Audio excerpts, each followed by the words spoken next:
I moved on and we reminisce, like remember that, or remember this. Living in the past, wasn't cutting it. Saw it coming and I had to get in front of it. Committed to the task now, built it from the ground up. Took a leap of faith, never looking back down. Fought it every day, still do. Scared of what'll happen if the shit fall through. All my dreams could be gone in an instant.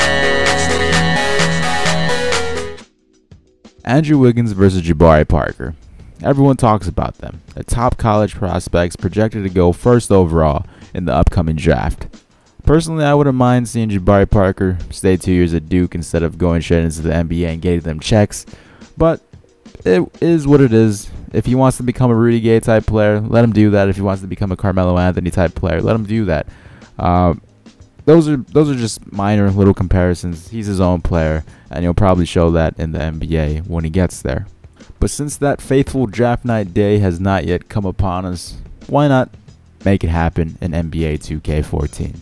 Now, we have Jabari Parker starting for us at small forward, but on the Pelicans team, they have him on the bench. Andrew Wiggins is on the bench. How are these two supposed to go head to head when Andrew Wiggins is on the bench? I'm pretty sure in real life, the Pelicans would start Andrew Wiggins over Al-Farouq Aminu. I mean, I guess the game just doesn't have that logic. That's the thing. The draft class I downloaded wasn't the best draft class there was. That sucks that you can't really check what you're going into before you start up a season, because I believe the first overall pick from my last video was Marcus Smart. I mean, that could possibly happen if he has even more breakout games this year. But I just wanted to say that this is the first year I've actually been induced into college basketball. I've been watching almost every single game that's broadcasted live, and it really is amazing to watch. You know, it's a lot more exciting than I thought it would be. I remember before, I didn't really like college basketball. I was just like, not as exciting as the NBA. I would just flip the channel whenever this is on ESPN or something like that.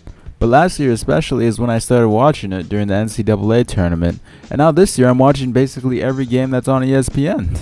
There's a lot of NBA material players, especially on Kentucky. The Harrison twins, Aaron and Andrew, Alex Poitras, Julius Randle, obviously, Willie Cauley-Stein, and obviously not just Kentucky. I don't know what I've been missing out while not watching college basketball, but I feel like I've missed a bunch of players in the NBA now when they were in college. I could have seen them when they were younger and before they were their all-star player or maybe their role player they are today. And at this point, every time I make a Blazers MyGM, I always regret some of the trades I do. And some of them are beneficial and some of them are just plain out stupid. I'm pretty sure everybody that posts MyGM videos on YouTube has done a stupid trade or so. And I started off fresh with this series. You know, my file got corrupted. I couldn't advance the playoffs, so I just started up a whole new Blazers MyGM. And then here we go again, me complaining in the second episode of our, well, I guess it's the 11th episode, but the second episode of our newly fresh start of the Blazers MyGM. And I'm already complaining here that I miss a few players. Oh, God. I'm not good at trading away players. I really miss their ability to play for my team afterwards, like Nick Batum. And I really wish I could have played with Isaiah Austin before giving up on him and trading for Al Horford. But, you know, I always say this. I miss the players I trade, and then I always want to get them back, but never do. And I just end up doing worse trades. But hopefully, this fresh start is something different. I'm not looking to trade my entire team anymore, at least, because I've learned from my previous Blazers MyGM or version 1, whatever you want to call it, the first 9 episodes of the series, that I don't like trading away my entire team. It's a horrible feeling, but I made some stupid decisions back then, and hopefully I won't do them now. Because at this point, we lost the first 2 games of the new season, and to my surprise, I thought, how'd that happen? I mean, one was to the Suns, and then the other one was a simulated Thunder game. And now we're going up against a tough Pelicans team. Not starting off this season off strong right now. So maybe some of the trades that I've been doing on paper sound good when I use them, but I got to think about the simulation stats as well. Maybe the players that I picked aren't the best at playing a simulated game. Maybe they're only good when I use them, and even when I use them, they're not that great because I lost to the Suns. So obviously there's still a few things here and there I need to fix in the rotations and playing wise and simulating wise, because it just doesn't seem to be working. We're not starting off the season as I would hope, but then again, there's still 80 plus more games to play. Obviously not going to play all of them, but the simulation is going to be a key role if we get to the playoffs once again.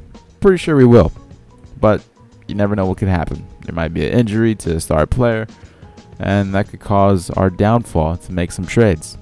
And although this is supposed to be Andrew Wiggins and Jabari Parker's first debut against each other in the NBA, they weren't that productive as I thought they'd be. Both had basically the same amount of points and were evenly matched, but they both didn't have a breakout game as I would hope they would have. And at the end of the game, things were getting out of hand. It wasn't as close as the Phoenix game where I only lost by 3. I was almost gonna get blown out at one point. Not gonna lie, these matches are tough to do, but I'll keep doing them.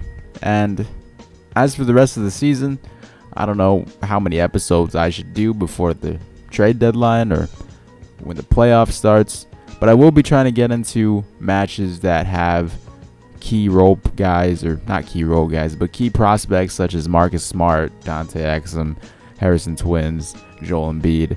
I'll try to get those matches in so you guys can see the younger talent go at each other. A tough loss to the Pelicans and a tough way to start the season. Hopefully we can bounce back in our next episode, and I hope you guys enjoyed, and I'll talk to you guys later. Bye bye.